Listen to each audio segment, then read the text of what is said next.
Christian faith and the church of the Christian faith and our church is built upon Jesus, but a historical event of Jesus. Now, this is differentiated from all other. So one of the things that people like to do today is they like to talk, like critics of the Christian faith, they like to just sort of assert without any reason or evidence whatsoever that all of the teachings about Jesus that the church has taught and believed for the last 2,000 years is all just like the Christian mythology. And people love to compare Jesus to like these ancient figures like, Zeus and whoever else. And I'm sure maybe you've come across these kinds of arguments that, oh, Jesus, he's just like all these other ancient pagan things.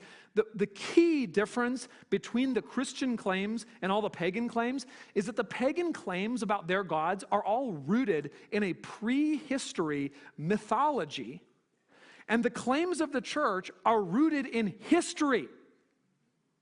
Like in the Roman history, in the Roman Empire, that Jesus was not some prehistorical mythical figure. He was a Jewish man who was put on a Roman cross by a Roman governor, who was tried by Jewish courts, who was followed by Jewish men, who was preached in an actual geographical area of an empire, Rome, right? History.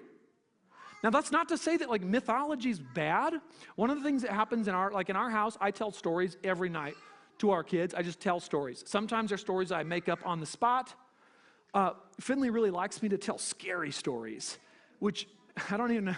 But Gwenny, she doesn't like scary stories. So I try to like kind of ride the fence on that. But we'll tell stories, and sometimes they'll ask me, and they'll say, like, is this story real? And what's hard about that question is like, so I'll tell a story about like a bear who went out in the woods and he was all alone, but then he found a friend and just a story like this. And in my mind, all of the stories that I tell our kids, I want to teach some kind of lesson. Yes? And so when they ask me, is this real?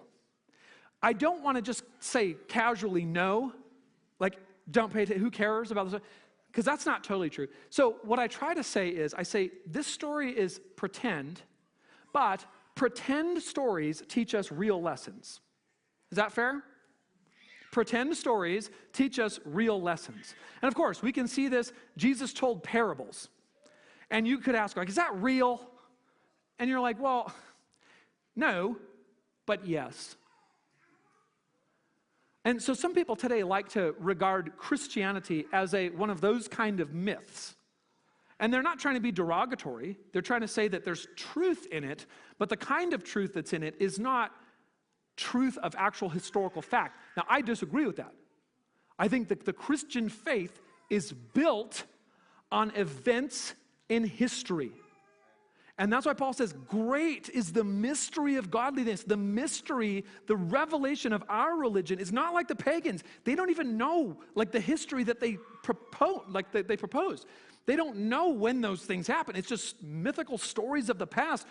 But in our story, God entered into history in an actual time and location as a human being who's manifested in the flesh but vindicated by the Spirit, who was seen by angels but proclaimed among the nations of the earth, who was believed on in this world, but taken up in glory to sit at the right hand of God.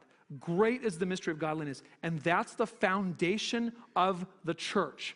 It's all built on Jesus, but Jesus rooted in real history, in the person and work of Jesus, the gospel, the life, teaching, death, burial, resurrection, ascension